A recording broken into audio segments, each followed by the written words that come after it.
Hi friends, thank you for tuning in to the Concussion Coach podcast. I am Bethany Lewis, the Concussion Coach.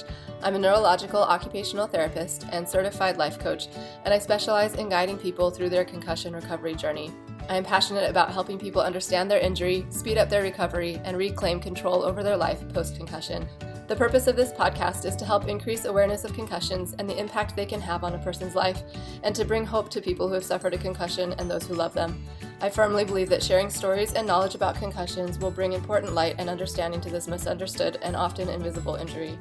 The information in this podcast is meant to bring that awareness and hope and is not meant as medical advice. The opinions shared are those of the interviewees and my own. If you are suffering with lingering concussion symptoms, I have created a concussion coaching program specifically for you. I will be your mentor to guide you through your recovery journey, offering help with understanding and managing your symptoms, setting achievable goals, and learning how to manage your own thoughts and nervous system in order to get control over your life again. If this program sounds like something that would help you or someone you love, sign up for a free consultation. In the consultation, you'll get valuable information and resources and gain hope for your future. Sign up for your free consultation at the link in the show notes or at my website, www.theconcussioncoach.com. Hi friends, welcome back to the Concussion Coach podcast. Before I introduce my guest today, I just wanted to make sure that you know about the free guide that is available on my website. It's the 5 best ways to support your loved one dealing with a concussion. If you have a friend or family member who is struggling with post-concussion symptoms, or if you're the one struggling and would like your loved ones to know more about what you're going through and how they can help, head over to my website, www.theconcussioncoach.com, and download the free guide. Okay, now we get to the good stuff. I'm so excited to welcome back my guest, Dr. Don Watenpaugh. He and I had a fantastic conversation about sleep recently. It was episode 122, so please go and listen to that, as this will be a continuation of that discussion. And I don't know if it's going to be necessary to have listened to that first or not, but either way, you're going to get a lot of good information. So I will give you a briefer bio than the last time. So here's a quick summary of Uncle Don. So Dr. Don Watenpaugh is a scientist, sleep clinician, data artist, and poet. He earned his PhD in physiology at UC Davis. His research career includes work in academia, NASA, and the US Navy. Don is ABSM certified in sleep medicine and directed a large urban sleep clinic for 13 years. He cared for patients and managed the sleep clinic and laboratory. He presented research and provided continuing medical education to other caregivers at regional, national, and international conferences. He's an adjunct faculty member in the Department of Physiology and Anatomy at the University of North Texas Health Science Center and in the Department of Biomedical Engineering at the University of Texas, Arlington. So thanks for joining me again, Uncle Don. I'm excited to have you. Oh gosh, again, it's such an honor to be here, Bethany, and help you with this. I want to emphasize what you said in your introduction about family members and friends of people with concussions, because as you covered well in your previous podcasts, and as everyone in this experience sphere knows, concussions cause mental disability. And some of these patients are really limited. So to have an advocate, to have someone, a friend, loved one, anyone who can help them if they need, with their medical care for the concussion in this particular sphere is critical. In many cases, these people literally can't think well for themselves. So I just wanted to reinforce that message from your introduction. Thank you. I appreciate that. It is, yes, it makes a big, big difference to have someone who understands and is on your side and can help with the advocate part of it. And as we jump into this conversation, I just don't have a super strict guidelines or set outline for this conversation. I have a lot of questions. I've shared most of them with you, but I'm sure there will be ones that come up as we go along. So we'll just let the conversation take us where it takes us. But I think maybe I will start with some of the more recent questions that I've had from people who listened to the last one and have some questions for you. So if it's okay, we'll start with that. Yes, perfect place to start. Hey, perfect. So I have a friend in Bangladesh who works as a virtual assistant for people in the US. So he's working on US time, and that is not daytime hours for him in Bangladesh. And so, and then I also am familiar, there are a lot of people out there who have night shifts and have to work terrible hours to be, if I were going to be honest about it, it's just like terrible hours. I feel like it's such a hard thing on their bodies. So what advice do you have for people who work night shifts and who don't have a good, like, who don't get the morning sun and the evening sun and all of that to help them sleep at night? Yes, Like, what do we do if we're in that situation? you're so right that this is an increasingly applicable question given our global economy and how people all over the planet are busy all the time, regardless of as the world turns, as they say, and where the sun is relative to the earth. Hmm. And it goes back to the things we talked about at the previous podcast. If you have a sleep or circadian rhythm problem and you have a concussion, they interact very poorly. So you really need to address what you can about both of them to facilitate your recovery from the concussion. Mm. If you don't, your recovery will be delayed and limited. Now, what you described from your friend in Bangladesh is could be called shift work sleep disorder if indeed it's uncontrolled, meaning the person's having complaints due to their sleep or circadian rhythm that can be attributed to their schedule. And there's good news, bad news here. The good news is this is really the guidance for dealing with it is very straightforward, Bethany, and that is establish and maintain your circadian rhythm that you need to honor your work schedule. Now, what that means in practice is on days off, you need to go to bed at the same time as you would on a work day and wake up at the same time as you would on a work day, regardless of where the sun is in the sky. Mm. Your body wants a 24-hour rhythm. If it doesn't get that, and then again, like I said, if you start having complaints like tiredness or dysfunction or mental incapacity or whatever, then that means something's wrong and your body's telling you, I need a regular schedule. Mm. And that, I make it sound simple, but it really is that simple. You wake up at whatever time you wake up every day, 7 days a week, and you go to bed at the same time, and you maintain that no matter what. Now then, Bethany, there's life, Right. okay? And you might live with a family who doesn't work at night, of course. The kids are going to the school during the day, this type of thing. And that's where the rubber meets the road and it gets difficult. Yeah. So I talk about these things and doctors love this. They say, you need to do this, and you're going to be just fine. But they really don't know your world situation. They don't live with you in your home. They don't get it. Or maybe Mm. they do, but they don't. But they're giving you all they have.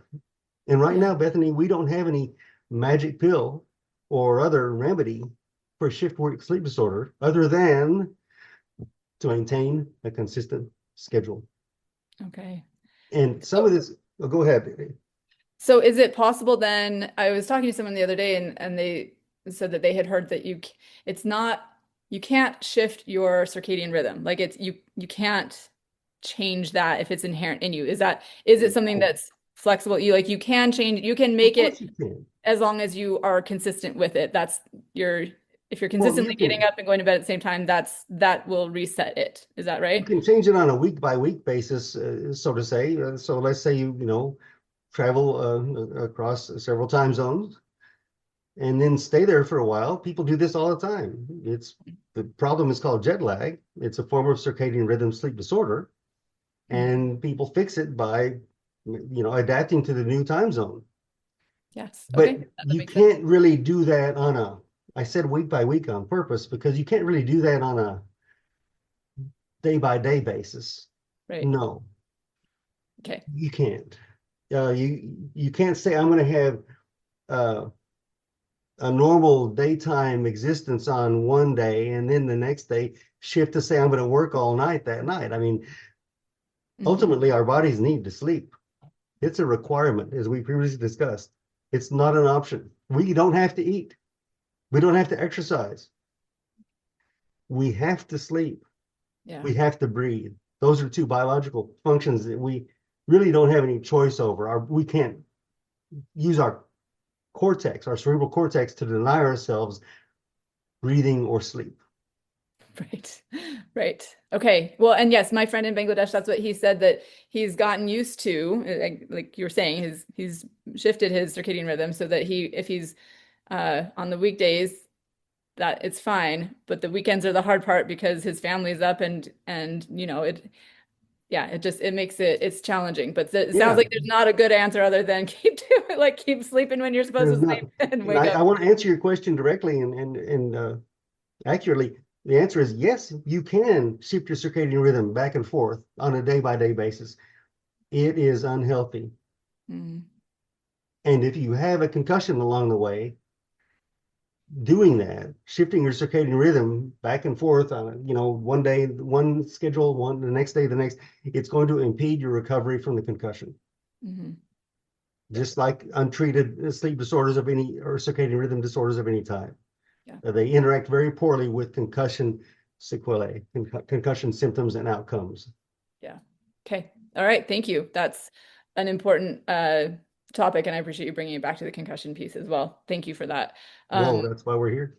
Yeah. I here's another one, and this is again, I was actually, my husband just suggested this question. I think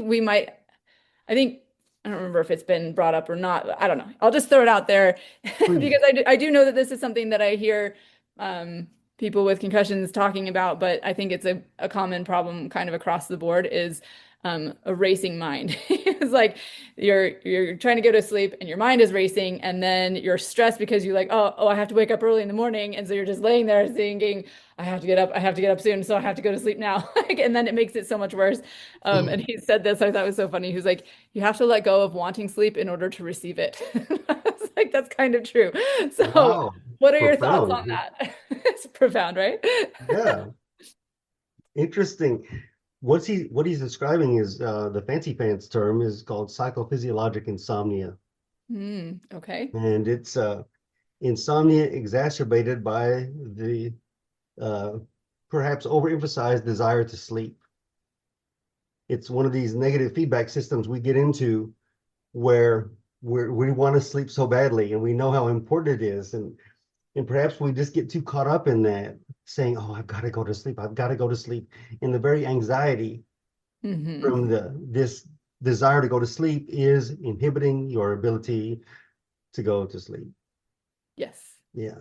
And so what we say to people like that is just, hey, it's only sleep. Now, this is hard for a sleep specialist to say because we're used to all day, every day, standing on the desk and pounding on the floor, etc., about the importance of sleep.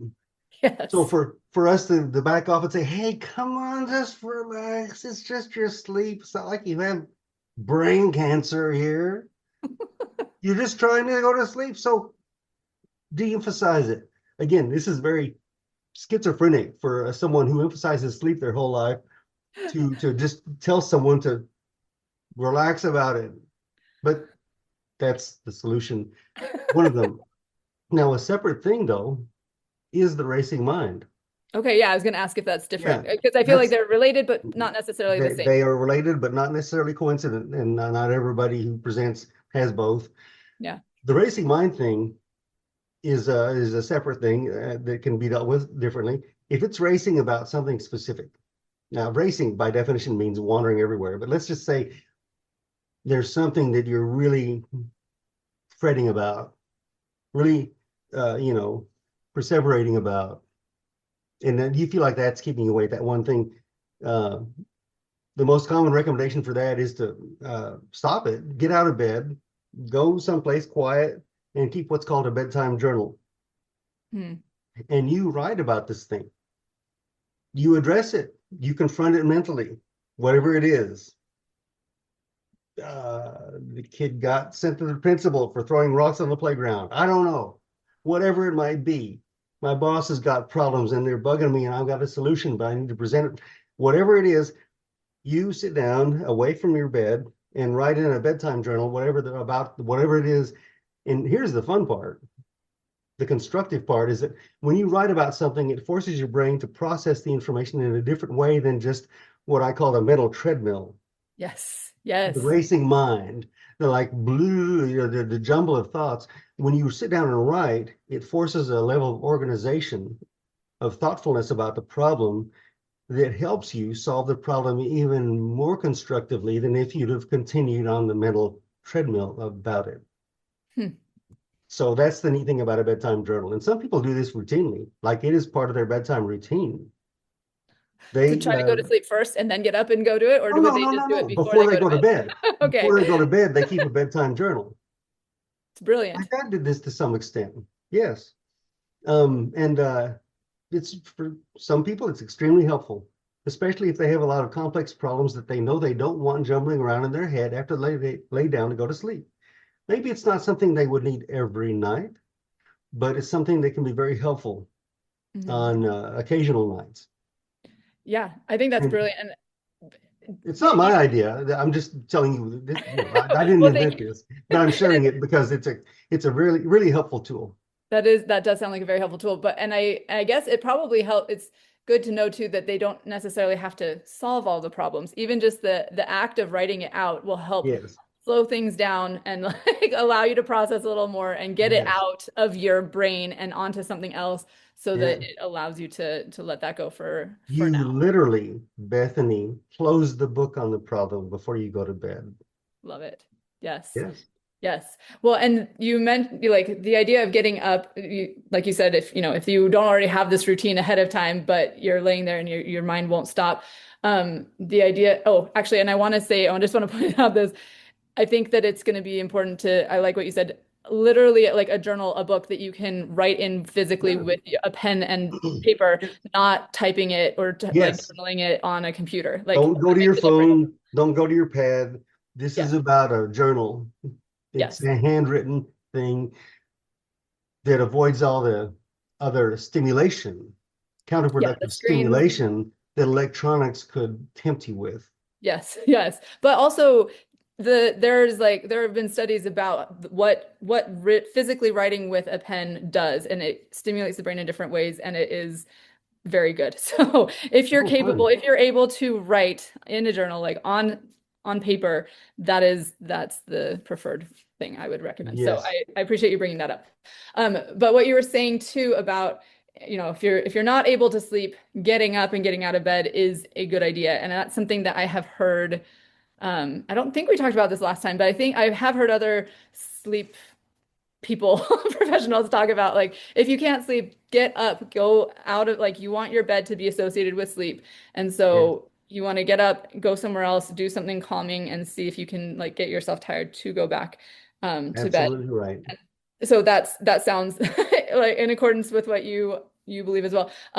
This kind of leads into this next another question that I had for you, which was this idea of two sleeps that I had somebody mentioned recently to me, and I had to look it up. But there was apparently a medieval practice of two sleeps or biphasic sleep. Is that something you're familiar with? I'd love to hear your thoughts on it and like define it for us. Tell us what your Absolutely. thoughts are. You're Is it? getting ahead of me, Bethany, and I'm Oh, going to sorry. try to be brief, but they're the two previous questions I have additional answers for, and I'll try to be brief. Oh, you're so good. Right, Okay, I first, apologize. Yeah, let's no, go back. no, it's okay. I'm just trying to cover things as efficiently as as we can. Perfect. Racing thoughts thing, separate thing. That's not any specific problem. That's like the racing thoughts. The solution for that, one solution for that is, and this is fun, is to don't fight the racing thoughts. Laying there, thane, saying, "Oh, I'm going to stop thinking about this or that," or I can't believe," and this is worse than a mental treadmill. It's Right. like the mental, I don't know, orienteering course, whatever. The thing to do with that, and this is fun, is encourage it. You race off, you encourage those racing thoughts off into the most bizarre rabbit holes, the strangest things you want to think about. You run with those thoughts. You stay ahead of them. You try to be, yes, Alice in Wonderland, running down the rabbit hole. And the fun thing is just you encouraging that randomness, that those racing thoughts in their disorganization. You actually race your brain off to sleep. Huh. It That forgets you're not focusing on anything in particular. You're just encouraging these thought processes that you perceive to be keeping you awake in a bizarre manner. It's like you're dreaming yourself to sleep. That's one way to think about it. Yeah, that's Dreams so are fascinating. bizarre. Dreams are crazy and unpredictable and stupid, and you just want to take that and run with it. And that's actually also an established technique for people with that particular complaint. That's so cool. So it's either go get up and write it down or go with it and don't fight it. Well, if it's the write it down thing, that means there's a specific thing. Okay. It's not really the racing thoughts thing. It's like there's a deal, there's a situation, there's something going on you need to address. Got it. The racing thoughts is just, if they're going everywhere, just go with it. Let them go. That's so fascinating. Run and I can with totally them. see how that would happen. Yes. Yes. Okay. That's fascinating. Excellent. Thank you. And what was the first thing? Oh, circadian rhythms. Back to that. Now we're dialing two back now. That's The okay. most important thing you can do to establish and maintain a circadian rhythm, be it from shifting time zones or staying in the same time zone but having a work schedule, is to expose yourself to bright light and activity at the beginning of your day. Okay, so if you're waking up, if your morning is after the sun goes down, you need bright light from some source. Your brain, your ocular system needs that input. Yeah. From some source, whatever it might be, to say this is the start of my day, bright light. And obviously the sun's not your friend then, because it's already on the other side of the planet. So you need an artificial source of bright light. And then, yes, exercising first thing in the morning sets. It's called entrainment. It entrains your circadian rhythm. That's the fancy pants word for telling your body that this is my day, bright light and physical activity. So that's also a solution for jet lag as well. In the new time zone, if you're going to be operating during the day in that time zone, you need to get up when their sun comes up, wherever that might be, and exercise in the sunlight as much as possible. There, I've covered those two things. Thank you. Now, before we go back to the other thing, I have another question about that. So I'm sure you've heard of the SAD lights, the seasonal affective disorder lights. Is that a good source? Like, does it matter what kind of bright light, or like just turning on the lights in your bedroom and like having them on? Is that sufficient? I mean, you want light as close to sunlight as possible, broad spectrum, intense, lots of lumens, as they say, please. So we all know, it's common knowledge now that in the evening, you want to avoid, in the evening of your circadian rhythm, you want to avoid blue wavelengths. You want warm colors. Think about a fire.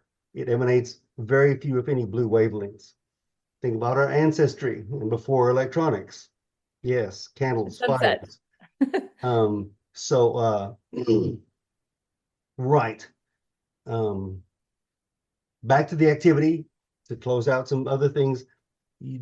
For concussion problems, you don't want to do anything that could risk re-injury. Nothing. So one of the worst things you could do after a concussion is to, have another hit on your brain. So now let's continue to the biphasic sleep, it's called. That's the fancy. Wait, sorry. This is like such a crazy conversation. I'm here I apologize. for you and your patients. And all thank you. One last question on jet lag, just since we were talking about that. I heard that water, like, I don't know, that hydration can make a big difference with jet lag. Have you heard that? Do you know if that's accurate? I suspect it is. I'm not familiar with details of that literature, but I'd be surprised if it wasn't. Yeah, right. Water is good for a lot of things. Nutrition intake, food and fluid are things we customarily do at the start of the day. And we shouldn't be doing a whole lot of them at the end of the day. Before we go to sleep at night, it's not time to have some 5-course meal and drink a bunch of booze and water. Yes. You're going to be up all night. Caffeine after dinner. Please stop it. What? Are you kidding me? Yes, right. They recall patients who they were complaining of insomnia and they had headaches, a very common for your concussion patients. Very common, perhaps the most common concussion complaint Mhm. What do you take for a headache? You take Excedrin. That's over the counter, standard operating procedure medication for headaches. Every Excedrin tablet has 65 milligrams of caffeine in it. If you take 2 Excedrin right before you're going to go to bed, that's a pretty near guarantee you're not going to sleep anytime soon, So unless true. you were just sheerly exhausted. Yeah. Yep. So that was an easy one to solve for the patients back then. Right. Excellent. Thank you. Okay, now we can go to biphasic sleep. Yes. Thank you. Right. Biphasic sleep, or in the old days when it was common, it was called the watch. Um, it turns out we only need, if our sleep is healthy, the average adult needs about 8 hours per night. Well, especially in the winter, nighttime lasts a lot longer than 8 hours. Mm. And especially in the northern latitude in the winter, nighttime can last, yeah, all night if you're above the Arctic Circle. So we only need 8 hours of sleep per 24. And back then, before electronics, before Thomas Edison, before light bulbs, people would go to sleep pretty soon after sundown, but then they'd wake up in what we call now the middle of the night. And they'd be awake for a while, doing whatever, some quiet activity they could do in relative darkness. They'd go back to sleep and sleep another few hours before the sun came up. One could argue this is the natural schedule for the human existence, because we did evolve in this situation before electronics and a 24-hour schedule and the whole global economy and all has been keeping us awake all the darn time. So this biphasic sleep thing it's archaic, but it also might to some extent be biologically ingrained. At least it's there for us to have if we want it. Hmm. I suspect people in maybe less developed countries, in more northern or southern climes, far from the equator, might still be doing this to a great extent. I don't really know that. I don't have literature to tell you that's true. But anyway, what relevance does it have to concussion? Bethany, I have no idea, except to say, go ahead. Well, I think that people talk about like they go to sleep and then they wake up and then it's like, so I don't know. I just wonder if it could be a good solution of like, hey, if it's not a big deal that you're awake, like get up, do something for a little while and then see if you can get back to sleep again. I think Yes. general idea is like, oh no, that's not good. You shouldn't get up in the middle of the night and spend a lot of time awake and then go back to sleep again. For some reason, in my mind, it should be 8 hours straight. That is the gold standard. That's what you should Yeah. do. And so when I heard about this, I was like, oh, could that make sense for people who have a hard time sleeping through the night? Can we take away some of the like, oh, that's a bad thing? I don't know. Connects directly back to our discussion about circadian rhythm sleep disorders and that challenge. Mm, Bethany, if your family and your lifestyle and your job and everything else about your existence would allow you to have biphasic sleep, meaning go to bed at sundown, wake up a few hours later, fiddle around in the middle of the night for a few hours, and then go back to sleep for another 3 hours or so. If that didn't negatively impact anything else about your existence, and if you perceive that it helped you in some way, go for it. But sweet. the thing is, again, our modern existence doesn't really honor that kind of a schedule for most people. Hmm. Your family wants you awake after dinner for a while. Yeah. You're not really able to interact with a lot of other people in the middle of the night because they're all conforming to our modern 8 hour a night schedule you talked about. Mm, And maybe you've got to get up before sun up yeah. to get to your job or to get the kids to school or whatever it might be. So you see what I'm saying? If Yeah. if, It's if hard there's with the no other, constraint. if it's all up to you and nobody else cares about what you do with your time, and if you perceive the biphasic sleep to be helpful, rock the house. All But right. Try it out. it's not realistic. Just like the circadian rhythm problem that your Bangladesh friend talked about. On the Mhm. weekends, his family, this is a weekend, Dad or Yeah. Mom, wake up, let's go party, let's go to the beach or whatever. You know, Yeah. those are the challenges. Those are the Our challenges. families, our friends, our jobs, our modern lifestyle doesn't Mhm. necessarily let us do what might be medically best uh, for preventing some of these other problems and for dealing with concussions. Yes. Yeah. Okay. But and again, this is my lack of knowledge of how things work. Like I've there, what is the, if you were to get the full range of sleep that you need, how many hours does it take to get from like the different phases of sleep that are healthy that allow your brain to do the brainwashing and all of the things that it needs to Hmm. do? If so, it's not 8 hours straight, it sounds like. You could do that within 3 or 4 hours at a time. Yes. According to the biphasic sleep model, 2 4-hour sessions could take care of that business. Okay. Yes. Okay. They're, I'm pretty sure these are questions that I wasn't prepared to answer by looking at the Sorry. most recent literature. No, that's okay. You did warn me about the biphasic sleep. I didn't realize, but it's a, Bethany, I'm going to be honest, it's kind of a dark corner of sleep circadian rhythm medicine due to the things we've talked about, the unrealistic uh, nature of this solution for most people, of this schedule for most people.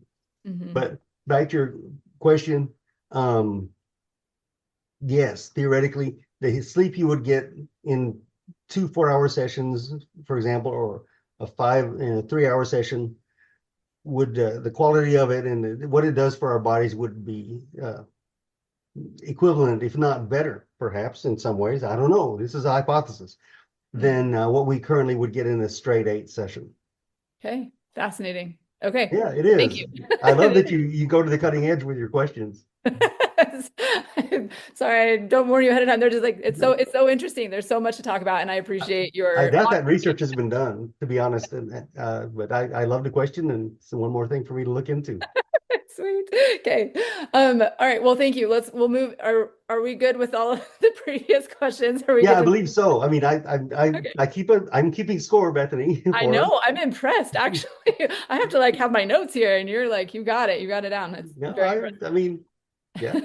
It's good. Mhm. So I had a question from a previous client of mine who insomnia was his big issue after a concussion. He didn't have insomnia prior to it, and then this was his main thing. He had other things that were challenging, other symptoms, but this was kind of the main thing that was really, really problematic for him. And thankfully, after we got to work together. He went to a couple different places and has worked with other professionals and he said that he's in a much better place and I'm very happy for him. But he did share this. He said only I had one question and that is the use of sleeping pills.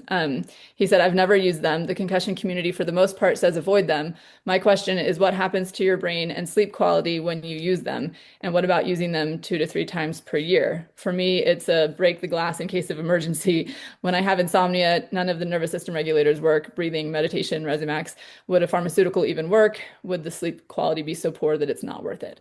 So I know that was a lot of questions there too. So we can Oh, we can break them down, but I think that's a really, really pertinent question. A lot of people are like, well, should I take a sleep medication? What will that do to my brain? It's a really good topic. So yes. ready, go. Absolutely. Well, there's a place for them, and the pharmaceutical industry and in their industry are always coming up with new ones, new different sleep medications. So good Mhm. for them. Um, your friend already knows because I read the note as well, and the literature is quite clear that cognitive behavioral therapy is the superior treatment for insomnia problems, and not just for concussion patients, but for everyone. What is CBT? Well, it's a variety of different approaches depending on the patient. It's very targeted to the patient's situation, which I love. Mhm. So, for example, it covers sleep hygiene, it covers stimulus control, and those are fancy words for just how do we sleep? And how do we honor our sleep? And some of it goes back to that circadian rhythm discussion we had earlier. But I could this could be a whole podcast, by the way. But let's be brief and focus on the question. There's a place for sleep medications, and you don't, in general, you as a clinician, we always hope people don't need them routinely. But the way he termed it, break the glass opportunity. Number one, there's no harm in that. There almost certainly is no harm in rare use of a sleeping aid. Chronic use, especially at elevated doses of certain things, can definitely cause problems. And the older we get, the more problems it can cause. In the concussion community, this is something that it's on my list for us to talk about, whether today or a future session. That's the fall risk aspect. As you know, one of the outcomes of concussion is very often imbalance, instability, vestibular problems. And so if you take a sleeping aid, especially in an older person, and if they have to get up at night, say to go to the bathroom, the combination of the sleeping aid's effects, their age, possible frailty, and the instability caused by their post-concussion situation could be a really bad combination. I had never thought of that. Yeah, no, that makes so much sense. Oh gosh, yeah. So again, back to the last thing you want is re-injury. And if you have a fall and impact your head again from that fall, you have just re-injured. You have just, had another concussive event. So I would say in concussion patients who are elderly and might already have some frailty or instability, you'd want to be extremely cautious about giving them any medication that might provoke that collection of problems, because you're risking another head injury in their case, which could be fatal. That's really good to know. That's yes. That I had not considered that aspect of it, but it does make a lot of sense to me. So once in a while, like he said, like if you're like really, really bad instance, or you're not able to get to sleep, having something that you could take is not going to be problematic. But well, especially if go ahead. No, go ahead. You can finish what you're going to say. Especially if you know that it helps you. Yeah. This is a medication for a symptom, and it needs to fix the problem. It needs to help you, or if you take the pill and it's not doing any good, then why take it? And then it doesn't cause any problems, other problems besides just the instability or fall risk I talked about. Some medications, sleep medications, can cause problems like acting out dreams, for example. REM sleep behavior disorder seems to be more prone in some patients taking certain types of sleep medications. Now, on the other hand, some sleep medications can relieve REM sleep behavior disorder. This is very patient specific. So, I go back to that mantra. Every patient is different. Every situation is different, and the clinicians need to honor that. Yeah, absolutely. And I do not know, I'm not a pro on the medication side of things. So maybe help me here. Is there, like, my understanding when I talk to people and they talk about being on a sleep medication, it sounds to me that they're talking about it as if they've been on it for a really long time. Like, are there sleep medications that people get prescribed that it's just like, this is going to help you sleep, and then people are on it for a very, very long time? It's extremely common, Okay. Bethany. And the bad news about that is it's becomes so common that they stay on this medication. It becomes part of their life into old age, when they start having these problems with frailty and instability just due to their age. Is it a problem taking this prior? medication? Go ahead. Is it a problem if they're like, if they have it and they're not in an older age, is it a problem for them to be like, is it something that they can, is it bad to get it? Could they get to a point where they couldn't sleep without it? Or maybe that's the problem. Let's go back. Like they can't already. Let's go back. I want to dial back now. And I think this is important for your audience. And that's the concussion insomnia connection. Insomnia is often, as I said on the previous podcast, a symptom. In this case, let's say it's a symptom of the concussion, the brain inflammation, the inability to sleep might be a consequence, Bethany, of their brain injury. Okay. Well, insomnia insidiously leads to a lot of other behaviors that can exacerbate the insomnia. This is a behavioral vicious cycle. So let's say you're having trouble going to sleep, but you know, like we talked about earlier, sleep's important. I want to sleep. I have to sleep. Please, 8 hours.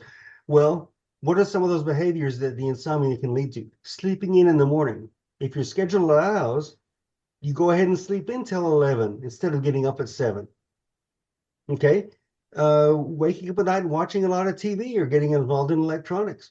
Stimulating activities that keep you awake at night because you're awake. I can't sleep, so I'm going to do this other garbage that's going to inhibit my ability to sleep. I didn't sleep last night, so I'm going to take a nap today. You take a long nap from like 4 to 7, late afternoon, evening nap. I didn't sleep last night, so I need a lot of caffeine. Bethany, I need a lot of caffeine. Now, how well am I going to sleep the next night if I've had caffeine the entire previous day? These are the kinds of things where the insomnia leads to a behavior that exacerbates the insomnia. And concussion patients are not immune to these problems. They happen to everybody. It's an easy trap to fall into. But the point is, it's a trap. And if it leads you to ask a doctor for a sleep medicine, then I will say, you don't need the sleep medicine, Bethany. You need to not do those things that your insomnia led to. The initial problem was a concussion. The insomnia was the symptom of the concussion, but don't let that symptom drive you off into these dark areas that make the insomnia worse. Yeah. So the thing to do is have a regular wake up time, no matter what. I don't care if you went to bed at 4 in the morning, you've got to wake up at 7 and get busy. Back to that morning. I make this sound easy. It's not. I don't have experience with concussion, but I have experience with insomnia, personal experience, and clinical and personal experience. If you go to bed at 4 in the morning, it's tough to get up at 7. Yes. But you need to do it and get out in the sun and be as active as you can. Caffeine after, say, 2 or 3 in the afternoon is a no-no. The half-life of caffeine is about 6 to 8 hours. When is half of the substance still left in your system? How many hours after you ingest it? Mm-hmm. So if you have 60 milligrams of caffeine, then 30 milligrams of that caffeine is still in your system 6 or 8 hours after you had the cup of coffee, for example. So that's why we discourage it after, so early afternoon caffeine is fine. Long naps, no. Sleep is about building pressure to sleep. Right now, as we're conversing, we are accumulating a chemical called adenosine in our brains. Adenosine is a byproduct of metabolic activity. It is the primary substance that we talked about that is being rinsed out of our brain during non-REM sleep. Adenosine accumulation is a driver of sleep drive. It's the one of the main biochemical markers that indicates a person's need to sleep. If you sleep, take a long nap during the day, then you give your brain a chance to get rid of a lot of that adenosine that is going to be the source of its need to sleep at night, meaning you're not going to be sleepy at 11 that night. If you took a 3-hour nap late in the afternoon, early evening. Mm-hmm. One of the most common problems we confronted in sleep was the patient who would have a sleep problem when they'd sit and watch TV in the evening. They weren't watching TV. They fell asleep in the recliner soon after sitting down. They woke up around 10 o'clock, turned off the TV, or not, and then tried to go to bed. And they couldn't sleep. They complained of insomnia. Bethany, this is easy. Don't do that. You're not watching television. You're sleeping. Mm-hmm. You're discharging that pressure to go to sleep when you go to bed eventually. Anyway, That's the point about insomnia, is it's often self-inflicted when it becomes a chronic problem, especially, and that includes in concussion patients. And it's not helping them recover from their concussion. These bad sleep habits that they develop as a compensatory mechanism for the insomnia are counterproductive to recovery from their concussion. Absolutely. So would it make sense then to take a sleeping pill to help them get a night's sleep so that the next day they're feeling in it, like they can start building up that pressure from a normal starting place? I like that. Would that help kind of reset things? I like that. Okay. Yes. Okay. It is an occasional uh, facilitator, Mhm. a resetting mechanism. Mhm. Bethany, it seems like a good idea. This is a good time to remind people that neither you or I are medical Right. doctors Yeah. and that we don't prescribe medication. And our recommendations, one of the most important take-home messages for patients is to see a doctor about these things and follow the prescribed treatments from the doctor. And you and I are not prescribing anything. Uh, we're giving some guidance. Yes, Thank you absolutely. Thank you very for much. thank you. That's very good and very important. Mhm. And you did say something earlier that made me want to ask something. Um, I was told that caffeine prior to like 9 a.m. can be uh hard, like can be hard on people's circadian rhythm because it takes away the again, my very limited understanding was the reason for that was because it would mess with the body's natural ability to wake up. And so people often think that they need the coffee first thing in the morning to help them wake up. But if they're relying on that external stimulant to do that, then their body processes aren't doing it and not starting the circadian rhythm when it should on its own. Mm. Is that accurate? Am I I remembering that mean, right? Are you aware? that goes against Bethany. That goes against my experience and what we did when I was practicing sleep medicine.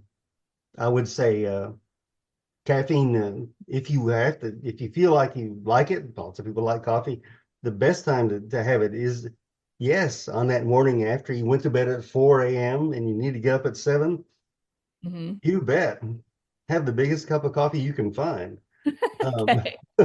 at those early morning hours to help Okay. you get your day started. That back to your talk, you talked about using a sleeping pill to reset the system, pharmacologically to go to bed at a certain time. Well, over-the-counter medication to do that to start the day is caffeine. Right. Okay. Mm-hmm. Okay. Over Interesting. the All right. over the Well, that's helpful. Starbucks counter. Mhm. Right. Starbucks counter. Okay. Well, that's good to So know. I want to emphasize that would be I'm not necessarily, I haven't seen or heard anyone make the recommendation you have about avoiding caffeine in the morning for people with these types of complaints. It's a good tool that's Okay. readily available and helps get things going. Okay. I'm wondering if that has something to do with like concussion specifically. I'll have to look into that more, but that's helpful. And like you said, not past like 2 or 3 in the afternoon. That's probably just a standard good idea if you're wanting to sleep at night. Don't take caffeine There's after. one other thing about caffeine as long as we're on the subject. People say, oh, I've heard them that, oh, I can drink a cup of coffee and go right to sleep. That may be true, but your sleep quality with caffeine in your system will not be as good as it could be without the caffeine. Caffeine reduces sleep quality when it's in your system Okay. relative to not having caffeine. That's important to emphasize because a lot of people don't realize that. And the Yeah. sleep quality we get at the beginning of the night that's the where sleep is most important. That's when the brain goes into hard delta sleep in most people, in healthy sleepers. And caffeine diminishes the quality of delta sleep, slow wave sleep. Just wanted to make that additional point. Okay, thank you. I appreciate that. All right. So I there are other questions, but I want to make sure that we like have time to talk about things that you like in the last one you said I've done all this research, I know all these things about it. I want to let's talk about what you've learned and I can ask other things later. We can maybe do another one of these if you're game for it. I could talk to you literally all day. So, what is, yeah, are there other things that you want to make sure that people hear in regards to concussion and sleep? Oh gosh, Bethany, yes. First of all, I'm excited to say that you're going to have a future visitor who's going to be pretty familiar with the military population. And I'm just sort of setting this up for you to introduce him later. And he's a civilian scientist. And I was going to try to cover some of that stuff, but he's so much better for that purpose than I. Mm. So I wanted to set up your podcast for that future interviewee. Perfect. Because just to give away a small amount of his story, there's a pretty important difference between impact versus blast related concussions. Mm. And the military, to its credit, has done a lot of research in this area, and we learned so much. So your taxpayer dollars are hard at work there, and good for them to help our soldiers and veterans from these types of injuries. Absolutely. Back to the patient advocate thing. In my research, I learned that the mental problems caused by concussions can be so severe that an advocate would almost be essential. So your introduction talked about family and friends and whoever helping these patients out. I didn't understand, but I learned that some atypical outcomes of concussion are stuttering. People could just start to stutter. Absolutely. Yeah. From out of nowhere. And then like overt psychoses. This is their brain, and they go literally crazy. That's worst case scenario. But so just want to emphasize that if the patient is so gone that they need an advocate, then step in there, be their friend or their family member that goes with them to the doctor, that make sure that everything is done possible to help them recover. And it's important to have a sense of humor in these situations. You know, there was a soccer player who didn't understand why the ball was getting bigger and bigger as it came towards him, and then it hit him. Mm-hmm. Oh goodness, Uncle Don. No, but really, depth perception can be impacted. I have also about a day's worth of take-home messages, but let's just cover a couple of those if we have about 3 minutes left. Okay. Yes. One of the most important we've already said, and that's see a caregiver. And in my opinion, the ideal caregiver, doctor you could see with post-concussion is a neurologist who is board certified in sleep. Now that's going to be a rare breed. Yeah. If you live in a rural area, it's going to be an extremely rare breed. Most sleep specialists are pulmonologists of all things, like or family practitioners. So anyway, ideal world is you see a neurologist familiar with sleep disorders or board certified in treating sleep disorders. No question about it. If I had a concussion, that's who I would see. That's And fascinating. then the good news is, you know, there is a virtual medicine these days, online appointments. So maybe you could see someone like that once or twice in person, but more of your visits could be remote. Mm. And then follow the caregiver's advice. You and I, we're talking about these things and we're looking at the scientific literature. And speaking of that, we talked last time, Bethany, about reliable resources of information. And I'm going to give you a list of things I've found. Okay, thank you. One in particular that I was excited about, that wasn't really on my radar, was from Ontario, Canada. And I've found so many really good resources and people in Canada. It's so funny. Yes. Okay. yeah. Tell us. This one's called Living Concussion Guidelines. Again, I'm going to send you the information, but the website is Concussions Ontario, concussionsontario.org. Why did I like this so much?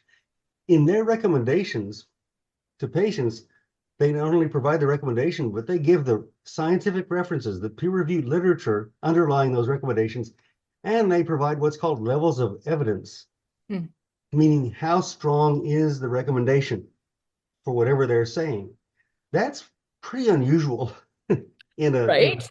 in a lay document That's to awesome. give the scientific basis. So, wow, I was really inspired to come across them.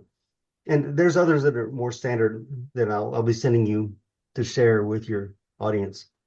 Perfect. Yeah, we'll put them in And like I said, I've got a lot more, but we think we've covered some good things today. But anything else, any other specific questions you want us to approach today before we sign off? I think this is good. I like you said, I feel like we could there are some other really, really important topics around sleep and concussion that I deserve more time than we have right now. So I really appreciate again your willingness to come and share this. I think the things that we covered, I learned a ton and I think they're fascinating. It's so, so important. And I love that concept of sleep pressure. I think that's important to remember. We want to feel that pressure and do what we can Yes, to let that happen. it's a healthy thing at night to want to go to bed and go to sleep. Yes. It means your brain has been busy all day, your body too, and you've accumulated a lot of adenosine in there and other metabolites that need to be rinsed out. And that's what sleep does for us. Yes. So good. I'm already looking forward to our next session and to your sessions with my friend, my colleague, about the military angles. Me too. And yes, Bethany, good for you. It's going to be so good. Thank you, Uncle Don. Absolutely. I'm so glad you listened in today. I hope you have gained some helpful insights and inspiration regarding dealing with and recovering from concussions.